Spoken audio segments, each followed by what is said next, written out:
नमस्कार। आज हम कक्षा 10 में त्रिभुज के नाम से एक चैप्टर है, उसके बारे में अध्ययन करेंगे। इस चैप्टर में त्रिभुज की समरूपता और उससे संबंधित भुजाओं में संबंध, कोणों में संबंध, ये इस चैप्टर में है। तो सबसे पहले हम ये देखेंगे कि समरूप त्रिभुज किसे कहते हैं। समरूप का मतलब होता है एक जैसे रूप वाले।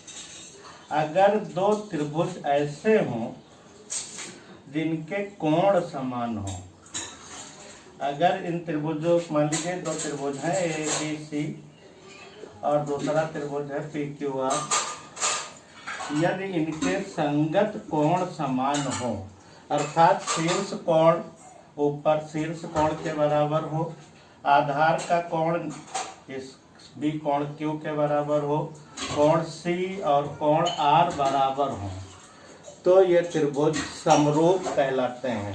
और इसको लिखा जाता है त्रिभुज ए बी सी। ये समरूप का निशान होता है, समरूप त्रिभुज पी क्यू आर। तो इस पढ़ा जाएगा ए बी सी समरूप त्रिभुज पी क्यू आर। दो त्रिभुज अगर समरूप हों तो उनकी संगत भुजाओं का अनुपात बराबर होता है। संगत भुजा माने ये जैसे यहाँ पर संगत भुजा में ध्यान रखना है कि अगर जो कोण जिस कोण के बराबर है उसी क्रम से यहाँ नाम लिखे जाएंगे त्रिभुज के। और अगर शुरू के पहले त्रिभुज की शुरू के दो अक्षर लिए गए हैं, जो भुजा ली गई ए बी, तो दूसरे त्रिभुज की पी क्यू होगी। अर्थात ये हो जाएगा ए बी बटे पी क्यू बराबर बी सी बटे क्यू आर बराबर ए सी बटे पी आर।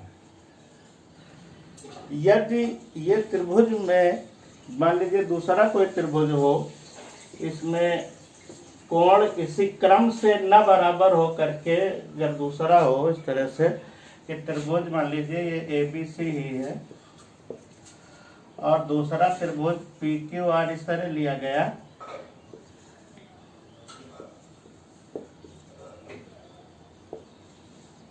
इसमें यदि कोण ए बराबर मान लीजिए कोण क्यू हो और कोण बी बराबर कोण पी हो, कोण सी बराबर कोण आर हो, इसमें बहुत कंफ्यूजन होता है कि संगत भुजाओं का अनुपात का क्या मतलब होता है। तो इसमें देखिए त्रिभुज को समरूप लिखने में ध्यान रखना है कि कौन सा त्रिभुज किसके समरूप होगा। तो इसमें पहला त्रिभुज अगर हम ले लिए त्रिभुज ए बी सी, समरूप त्रिभुज, अब यहाँ पर क्रम से ही हम पी क्यू आर नहीं लिख देंगे, कोण ए जिस कोण के बराबर है उसको पहले लिखेंगे। तो ए के बराबर देखिए यहाँ क्यू है तो क्यू लिखा जाएगा, बी के बराबर पी है तो दूसरा अक्षर यहाँ पर पी लिखेंगे, और सी के बराबर आर है तो अगला आर हो जाएगा। अब इसमें अगर अनुपात की बात आए तो ये हो जाएगा ए बी बटे क्यू पी, ये बराबर होगा बी सी बटे पी आर, और ये बराबर होगा ए सी बटे क्यू आर।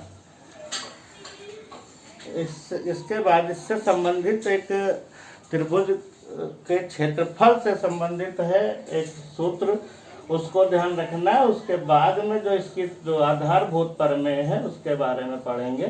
तो ध्यान हो, पहले भी पढ़ चुके हैं, किसी भी त्रिभुज का जो क्षेत्रफल होता है, कोई भी त्रिभुज हो, तो त्रिभुज का क्षेत्रफल ये होता है आधार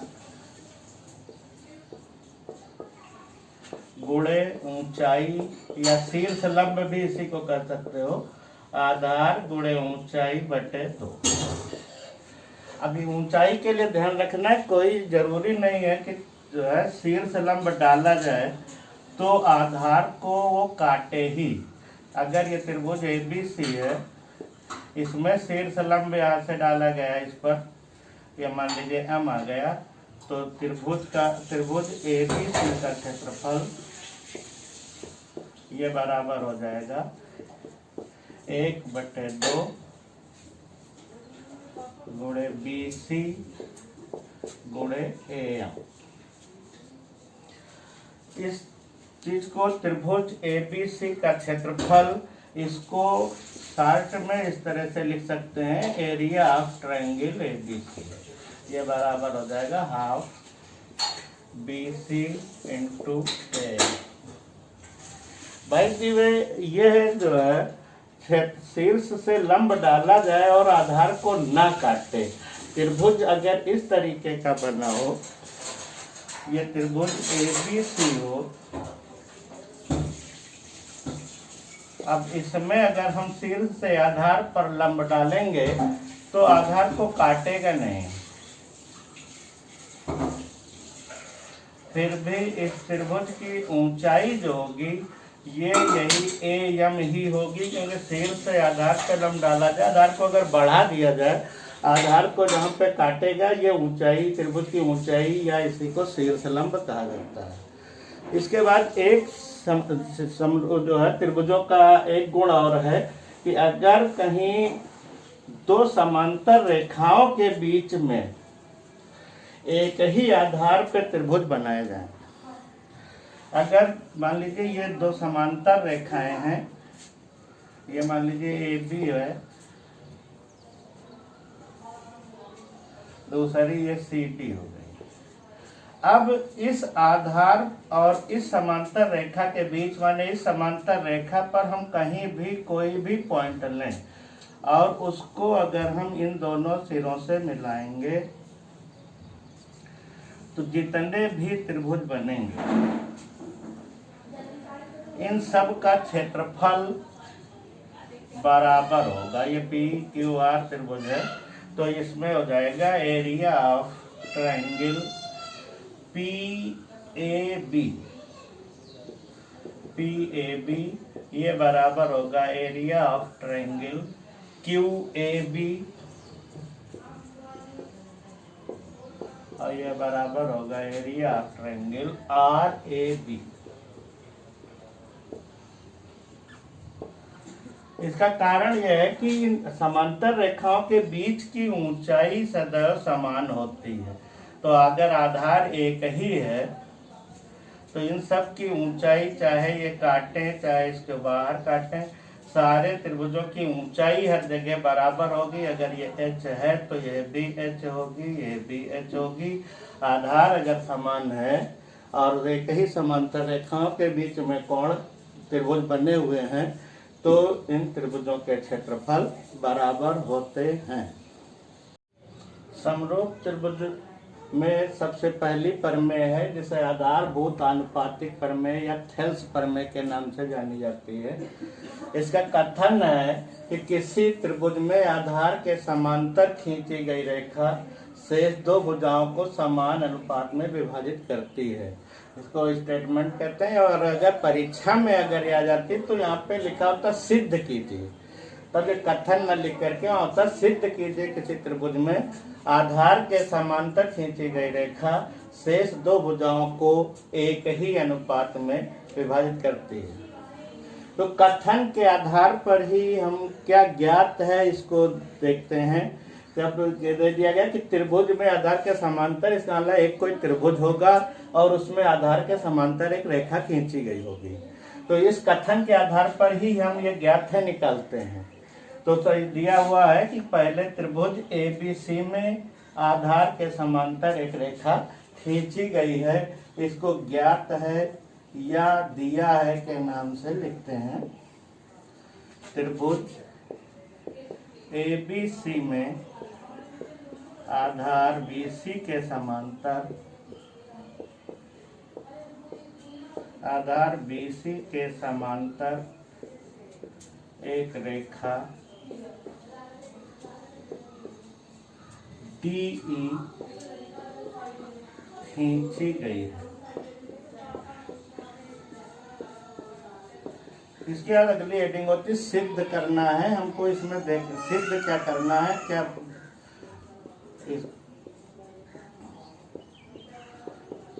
सिद्ध करना है कि इन भुजाओं का अनुपात बराबर होगा, अर्थात AD बटे डी बी, ये बराबर होगा ए ई बटे ई सी।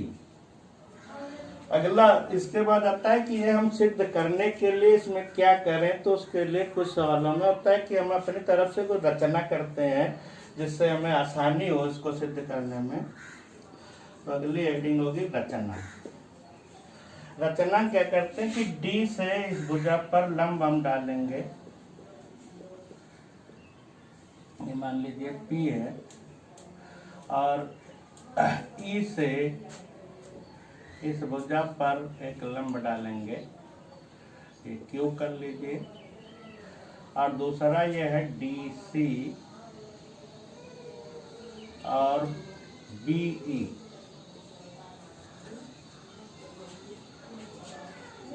ये मिलाया गया है तो ये लिखेंगे जो है डी से ए सी पर लंब डी पी, ए सी पर लंब डी पी, तथा ई से ए बी पर लंब, ई से ए बी पर लंब ई क्यू डाला, तथा बीई और CD को मिलाया। BE और CD को मिलाया।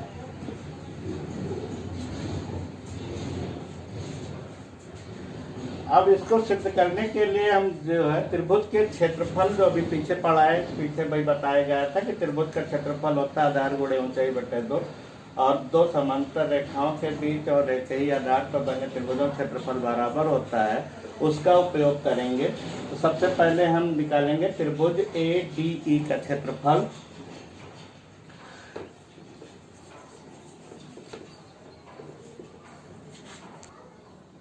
एरिया ऑफ ट्रायंगल ADE, तो ये बराबर हो जाएगा हाफ ये AD into EQ, AD into EQ, ये नंबर 1 हम डाल देते हैं।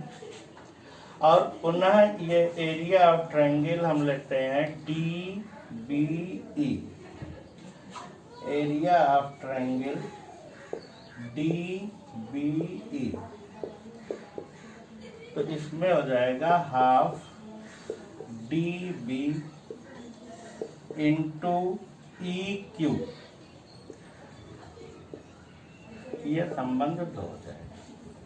ये देखिए ये DBE ये ट्रायंगल अगर लेंगे हम तो ये आधार हो गया, और इस आधार के बढ़े हुए भाग पर यह लंब EQ डाला गया है, तो आधार इतने होगा लेकिन ऊंचाई ये हो जाएगी, ये पूरा नहीं लिया जाएगा। ध्यान रहे आधार जितना है वो लेंगे, बाकी लंब उसके बढ़े हुए भाग को जहां भी काटता हो उससे कोई दिक्कत नहीं होती है। अगर इन दोनों को हम भाग कर दें, संबंध 1 को 2 से भाग करने पर,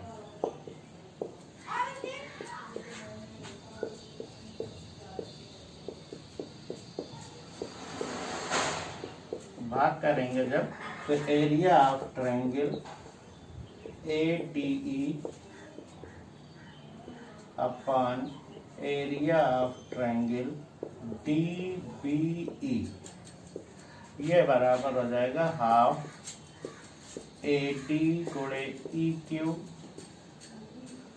upon half DB into EQ। तो ये हाफ और EQ कैंसिल हो जाएंगे, तो यह आ जाएगा आपका AD अपॉन DB, ये नंबर 3 हम लिख देते हैं। इसी प्रकार हम उस साइड से लेंगे कि पुनः त्रिभुज हम जो है एरिया ऑफ ट्रायंगल ADE लेंगे, तो ये हो जाएगा हाफ AE इंटू DP।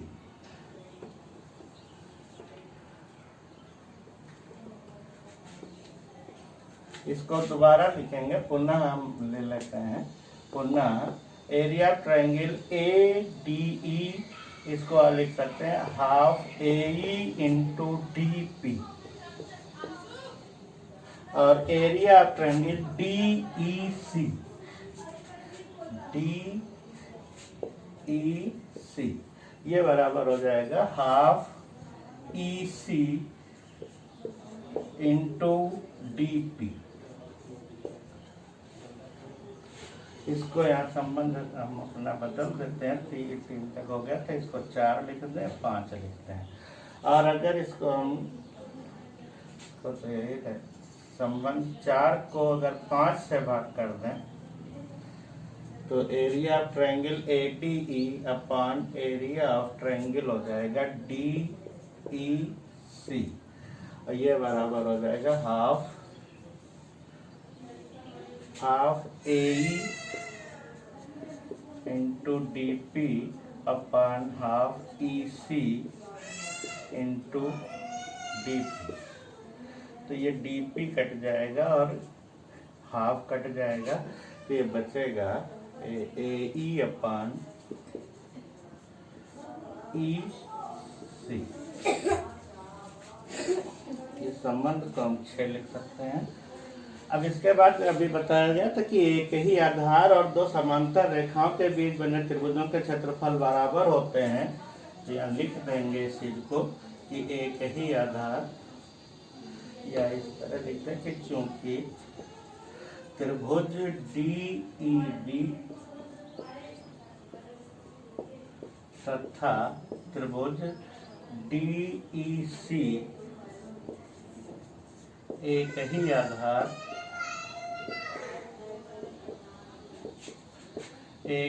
आधार DE एवं 2 समांतर रेखाओं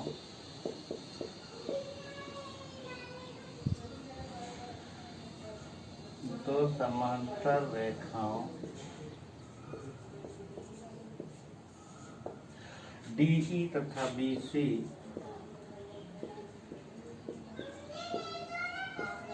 के बीच बने हैं।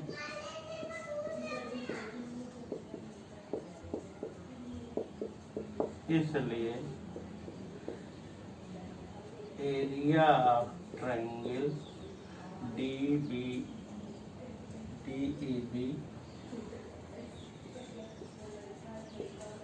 ये बराबर हो जाएगा एरिया ऑफ ट्रायंगल DEC। इसमें हम जहाँ DEC लिखा हुआ है इस जगह पे हम DEB भी लिख सकते हैं। तो इस तरह से इसको जो है ये यहाँ पर हम DEC की जगह पर DEB लिख सकते हैं, अर्थात area of triangle ADE upon,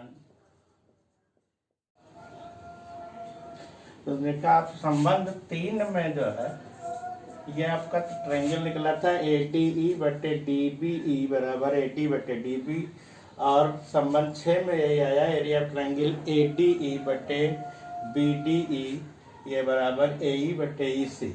तो चूंकि दोनों के बाएं पक्ष बराबर हैं, बाएं लेफ्ट हैंड साइड में जो कुछ है दोनों में बराबर है, इसलिए इनके राइट हैंड साइड भी बराबर होंगे, इसलिए आ जाएगा ये AD बटे DB बराबर AE बटे EC। यही हमें सिद्ध करना था। अब इससे एक और संबंध निकलता है, वो भी बहुत जरूरी है, इस पर सवाल आते हैं। ये बहुत इम्पोर्टेंट प्रमेय है के कोर्स के लिए। इस पर अगर सीधे प्रमेय अगर नहीं आएगी तो इस पर आधारित सवाल प्रश्न पूछे जाएंगे, इसलिए इसको आप ध्यान से पढ़ें। इसमें जो हम लिखे हैं AD बटे DB, इसको पलट भी सकते हैं, तो इसको ये भी लिख सकते हैं, या फिलहाल इस प्रमेय का तो यहाँ पर समापन हो गया। प्रूव्ड अगर थेल्स प्रमेय आती है तो यहीं पर समाप्त कर दिया जाएगा, इसके आगे वाला लिखना नहीं है अगर थेल्स प्रमेय पूछी जाती है। लेकिन थेल्स प्रमेय के साथ में इसकी आवश्यकता होती है कि इसको सवाल इस पर भी पूछे जाते हैं, इसलिए इसको उपप्रमेय के नाम से भी जाना जाता है। तो इसको अगर हम बदल दें तो इसको इस तरह से लिख सकते हैं, dB बटे AD बराबर EC बटे AE। अब अगर इसके दोनों पक्षों में हम 1 जोड़ दें,